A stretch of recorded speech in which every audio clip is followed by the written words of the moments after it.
दोस्तों नमस्कार। और आज संडे है, तो संडे को मैं आज जा रहा हूँ अपने एक खास मित्र से मुलाकात करने। उनसे मिलने के लिए अभी निकल गया हूँ, रास्ते में हूँ अभी। पहले मैं मोटरसाइकिल से आया, उसके बाद मैं जा रहा हूँ इधर से। अब हम आगे हैं मेन रास्ते पे, ये है यहाँ से। इसमें हमें तो डर भी लग रहा है अभी, जो लेपर्ड्स वगैरह रहते हैं यहाँ पे वो तो रहते ही हैं, दिन में भी रहते हैं, और रात को तो खैर यहाँ पे आना रिस्की रहता है, तो मैं यहाँ पे जाता। तो उससे पहले हमने पहुँचना है वहाँ पे।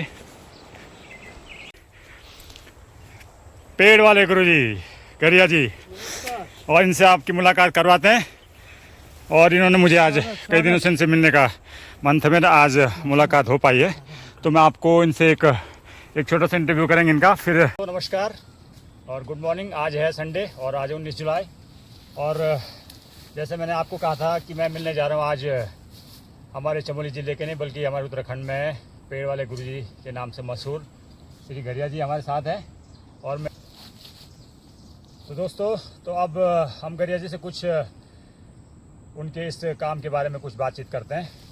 तो गरिया जी, सबसे पहले आप हमें ये बताइए कि आपने ये जो आप शुरुआत की, ये कैसे आप मतलब कैसे शुरुआत की आपने, कहाँ से शुरू किया आपने, कितने साल पहले आप बताएंगे हमें? हम पहाड़ के लोग हैं और नेचर हमें अपने आप बहुत करीब लाने की कोशिश करती है।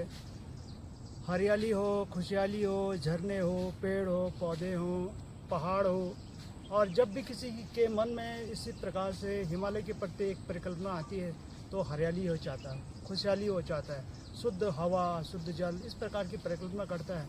और हमारी ये कोशिश है कि इस प्रकार का एक विचार हम समाज के साथ भी जोड़ें।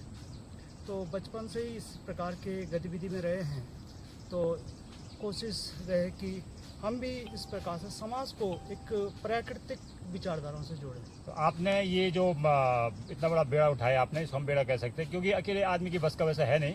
जितना आप आपको दिखाएंगे मैं आपको, उन्होंने कितना यहाँ पे काम किया। यहाँ पे नहीं, और जगह भी जहाँ पे स्कूल में रहते हैं उसके आसपास भी उन्होंने बहुत सारे ऐसे पेड़ पौधे लगाए हैं। क्योंकि देखो, आज जो भी मुद्दा है वो है पर्यावरण का, और पर्यावरण जुड़ा है सीधे पेड़ पौधों से। तो हम पूछना चाह रहा था आपसे कि आपने ये जो मोटिवेशन लिया, ये प्रेरणा कहाँ से लिया आपने, जरा बताएंगे आपने? तो हम पहाड़ के मुख्य रूप से निवासी हैं, और हमारे बहुत सारे पूर्वज ऐसे रहे हैं जिन्होंने प्रकृति संरक्षण में अपना महत्वपूर्ण योगदान दिया। विश्व प्रसिद्ध स्थल चिपको भूमि के नाम से हम जानते हैं, जहाँ से गौरा देवी जी, चंडी प्रसाद भट्ट जी, सुंदरलाल बहुगुणा जी, इनका जो एक मोटिवेशन था, एक मार्गदर्शन था, वो हम तक पहुंचा। और हमारी भी एक नैतिक जिम्मेदारी बनती है कि हम अपने आने वाले पीढ़ी के लिए भी ये विचारधारा पहुंचाएं। तो अभी आप टीचर भी हैं, ये अब सिविक्स में आप पॉलिटिकल साइंस की टीचर हैं। तो आप अपना जो एक प्रोफेशन है, कैरियर है, और ये जो दूसरा काम है समाज सेवा का, वो आप एक साथ कैसे उसको मैनेज करते हैं? आप किस तरीके से आप दोनों के बीच में एक सामंजस्य स्थापित करते हैं? जब आपके मन में किसी प्रकार से किसी कार्य को करने की यदि मंशा हो, तो हम इस प्रकार से समय फिर हमको ढूंढना नहीं पड़ता, समय अपने आप इस प्रकार का मैनेज हो जाता है। कोशिश रहनी चाहिए कि आपने किसके प्रति किस प्रकार के विचारधाराओं को रखने की कोशिश की, और ऐसे करके फिर हमें नेचर भी साथ देता है। और हम इस प्रकार के अपने मुहिम में जुड़ने के लिए जैसे हम काम पे आते हैं तो हमारे अंदर फिर से ऊर्जा का संचार हो जाता है, और हम फिर ये नहीं देखते हैं आज छुट्टी है, आज इस प्रकार से रिलैक्स डे है, इन चीज़ों को नहीं देखते हैं। हमें सिर्फ ये देखते हैं कि अब हम क्या करने वाले हैं। हम ये पूछना चाह रहे गरिया जी कि आपको, जैसे मैंने कहा कि उन्होंने अपने स्कूल के विद्यालय के आसपास बहुत सारे ऐसे वन लगाए हैं छात्रों के सहयोग से, लेकिन यहाँ पे वो खुद अकेले इस काम को कर रहे हैं। तो आपका जो रिकॉग्निशन है इस क्षेत्र में, वो मुझे लग रहा है आपको मुख्यमंत्री राज्यपाल अवार्ड भी मिल चुके हैं इस क्षेत्र में। तो आप बताएंगे आपको इस क्षेत्र में आपको भारत सरकार ने या उत्तराखंड सरकार ने या जिला स्तर पे आपको कौन कौन से ऐसे आपके काम के लिए अवार्ड मिले हैं? क्योंकि अवार्ड ज़रूरी होता है, ये भी एक मोटिवेशन होता है, तो आप बताएंगे। जब इस प्रकार के काम हम करते हैं, हमें तो कभी सोचा भी नहीं था कि जंगल में इतने दूर, हिमालय के दूरस्थ स्थान पे हम काम कर रहे हैं, लोग इन चीज़ों को पहचान भी पाएंगे। तो धीरे धीरे काम बढ़ता गया, लोगों के बीच में संपर्क हुआ, और लोगों को भी लगता था कि इस प्रकार से ये एक अलग जगह कैसे इस प्रकार के जाते हैं। तो धीरे धीरे लोगों के बीच में प्रसार हुआ। सोशल मीडिया आज बहुत बड़ा माध्यम है, जिसकी वजह से हम उन लोगों को भी जान जाते हैं जो गुप्त ऐसे अन्यत्र जगहों पे काम करते हैं, जिन्हें हम गुमनाम भी पहले कह सकते थे। तो इसके वजह से स्थानीय स्तर से, जिला स्तर से और जो राज्य स्तर से इस प्रकार से पूरी व्यवस्था के तहत बार बार हमारे कार्यों को विभाग के द्वारा भी सराहा गया। हमारे मुख्यमंत्री जी ने हमें भी 4 बार इन प्रकार से कार्यों से जोड़ने की कोशिश की। उन्होंने मैं इन चीज़ों से जोड़ा और राज्यपाल के द्वारा और देश के विभिन्न संस्थाओं के द्वारा और एक हिमालय जो इस प्रकार का एक कॉन्क्लेव उन्होंने करवाया था कि हिमालय के प्रति लोग जो संवेदनशील होकर काम कर रहे हैं, तो उन्होंने भी हमें सम्मान किया था। तो सम्मान के लिए कार्य तो नहीं था, लेकिन लोगों को ऐसा लगता है कि इनके अंदर किस प्रकार से एक नया ऊर्जा का संचार कर दिया जाए जिससे कि लोग इन चीज़ों से प्रेरित हों। इसलिए हमें भी ऐसा लगता है कि इन चीज़ों को समाज के एक धारा से जोड़ना चाहिए। ये सम्मान के लिए मुझे पता आपने काम नहीं किया, कुछ लोग केवल दिखावे के लिए काम करते हैं।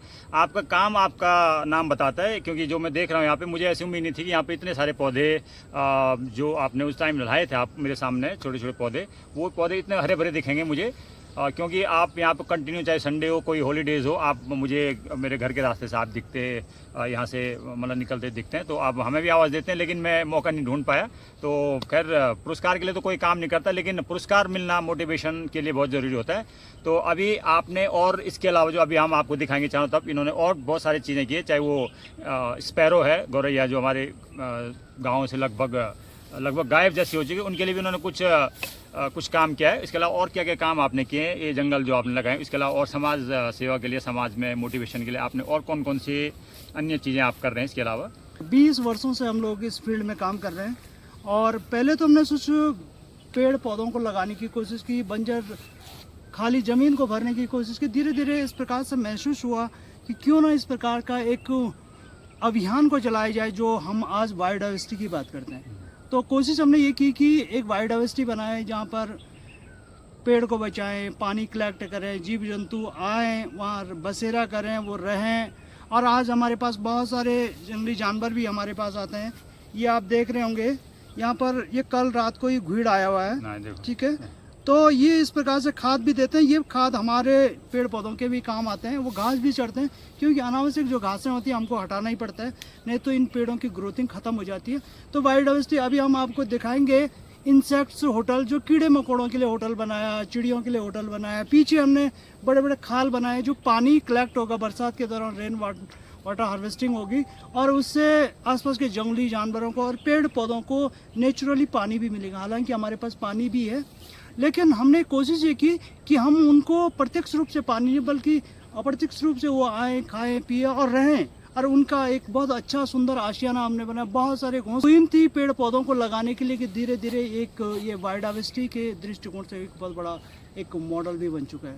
मौका मिलेगा, इसमें देव वृक्ष हैं, झाड़ीदार हैं, शोभादार हैं, मेडिसिनल प्लांट हैं, बहुत सारे जड़ी बूटी इसमें हैं। मैं अभी आपको ये पेड़ पौधे तो हमें तो सिखाते हैं।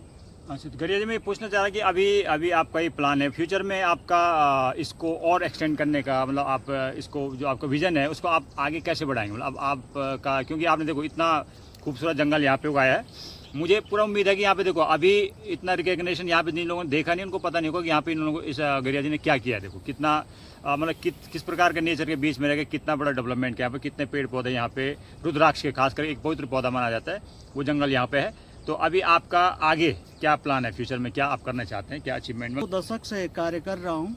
हम विभिन्न प्रकार के विचारों से, हमारे पास बहुत सारे नए यूथ आते हैं, उनके विचारों से, समाज के विचारधारों से जुड़ते हैं और उनकी विचारों को हम अपने कार्यों के साथ भी जोड़ते हैं और ऐसे जंगल बनाते हैं, फिर उसको ट्रांसफ़र करते हैं, फिर आगे जाके जहाँ पर हमको खाली बंजर ज़मीन मिलता है फिर उसको डेवलप भी करते हैं। इससे पहले मैं पोखरी ब्लॉक में था, वहाँ पर हमने बहुत सारे जंगल बनाए और वो जंगल जो वन पंचायत को दी, जो किसी का व्यक्तिगत लैंड था वो उनको दिया। के प्रति आपके अंदर जो एक सेंसिटिविटी है, उसके लिए आपको कितने लोगों का सहयोग, किस डिपार्टमेंट से? ये जो आपने इतने पौधे जो आप लाए थे उस दौरान मैंने देखा था 4-5 साल पहले 2-3 ट्रक भर के आए थे, और ये पौधे जाहिर सी बात है फ्री में तो मिलते नहीं, अगर डिपार्टमेंट ने कहीं से आपको मिले, आपने अपनी तरफ से ये इसका मतलब आप कैसे इसको मैनेज करते हैं? ये कैसे डिपार्टमेंट, किस डिपार्टमेंट की तरफ से आपको सहयोग मिलता है? जिला शासन, जिला प्रशासन या फॉरेस्ट की तरफ से, या जो हमारे लोकल लोग हैं उनकी तरफ से, किसकी तरफ से आपको ज़्यादा सहयोग मिला इस काम के लिए? जब आप किसी काम के बारे में सोचते हैं तो इस प्रकार का उम्मीद समाज से भी जुड़ती है, विश्वास भी जुड़ता है और अपने आप इस प्रकार से एक व्यवस्थाएं संचालन होती रहती हैं। वन विभाग को बोलेंगे कि हमें एक फॉरेस्ट ग्रो करना है, पौधे दो, आप भी आओ, तो वो भी सहयोग करते हैं।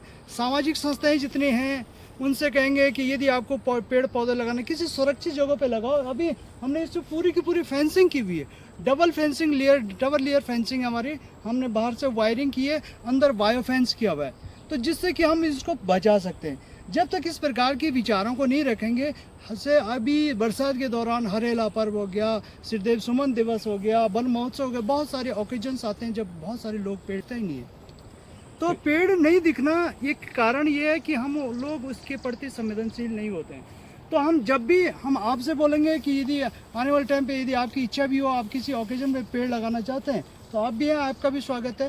तो जितनी भी प्रकार की एजेंसियां यदि इस प्रकार से सहयोग देने की कोशिश करते हैं, अब मैं नहीं चाहिए सहयोग, बल्कि सिर्फ नेचर के लिए, और नेचर के बाद आप इन चीज़ों को 5 साल 10 साल 8 साल के बाद भी देख सकते हैं, तो आपको दिखेगा। क्यों? क्योंकि हमने प्रॉपर जगह पर इस प्रकार से मेंटेन किया हुआ है, इसको मुख्य रूप से सुरक्षित किया हुआ है, और बहुत सारे चैलेंजेज आते हैं उसमें। उम्मीदें जोड़ना कम होता है, चैलेंजेस को फेस करना ज़्यादा होता है, तब जाके आपको समय नहीं देखना पड़ता है, बहुत सारी उम्मीदें नहीं जोड़नी पड़ती हैं। आपको खाना पीना रहना, ये ऐसी इस प्रकार की व्यवस्थाओं को भी इस प्रकार से एक्सपेक्ट नहीं करना पड़ता है। तो कोशिश ये रहनी चाहिए कि आप करते क्या है, और धीरे धीरे इस प्रकार से उम्मीदें जुड़ती चली जाती हैं।